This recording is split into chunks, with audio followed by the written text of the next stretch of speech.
Hero. Noun.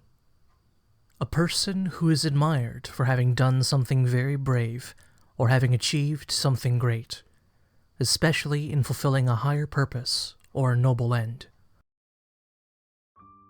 We all love a good hero. Someone who we know we can rely on to take on the direst dangers and the deepest rooted worries. An unstoppable force for the greater good. We also love a good villain. A nemesis worthy of fear and respect. But in both cases, there's a real possibility for them to become subsumed by their station. They cannot afford to be anything less than a perfect ideal. Or they are thrust into perfection, simply because they succeeded. Bound by obsession until relieved of duty. Bound by obsession till relieved of duty. I will be the hero you see in me. Aide to the Madam Magistrate of Jinzhou and the former Secretary General of Mingting. The Phasalia Matriarch, the Bane, Shadow of the Ancient, Entangler of Hearts, Wielder of Poisons extracted from the deep sea. The Blessed Maiden, Chosen Resonator of Sentinel Imperator, the Thernodian's malicious creation, the Order's unsuspecting laureate, the Defier lost in the tides of fate. Their existence might no longer be seen as anything other than a symbol to everyday people, maybe even to some of their closest friends and allies. And that admiration, that degree of separation in someone just because of a pedestal, is an insurmountable chasm. Yet they are only human. Cracks show under the right light. But they cannot let themselves falter in front of the masses. Synchronist of Rebel College and Resonator of the Exostrider.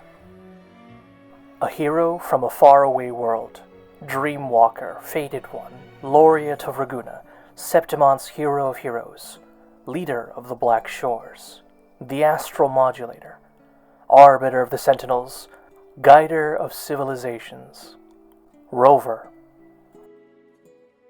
But to appear. Someone who can bridge that gap, relate to their struggles, or share in them meaningfully, can understand.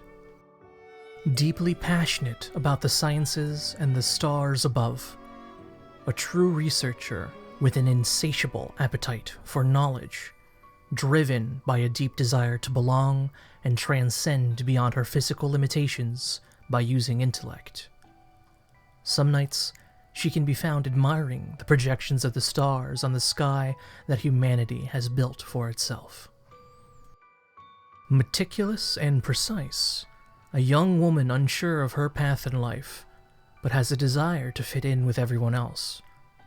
Willing to take on everything, she does not stand for injustice so long as she can wield her power for the sake of others.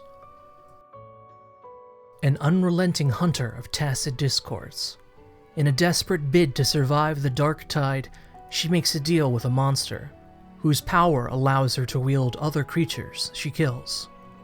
Though it has roughened some of her edges and made her a bit of a loner, she hasn't lost her compassion, nor her appreciation for connection.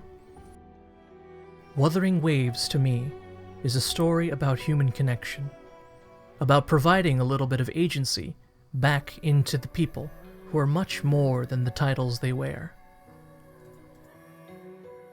Adroit and intelligent, someone who doesn't know what she wants, but knows who she loves. To lighten that person's burdens, even if only by a little, she will become a hero, an enduring symbol, and challenge the abyss itself of her own accord to accomplish that end. A homesick soul on an impossible mission. Though they may have lost their memory, they remain as personable and deeply sympathetic as they used to be, almost to a fault. But they never shirk from dealing with injustice. Family to Amyth. So who saves heroes? After all, salvation is about building a world where people no longer need to be saved. The answer? We do. by remembering who they are underneath the accolades, medals, and duty. Until their watch ends, we watch over our watchers.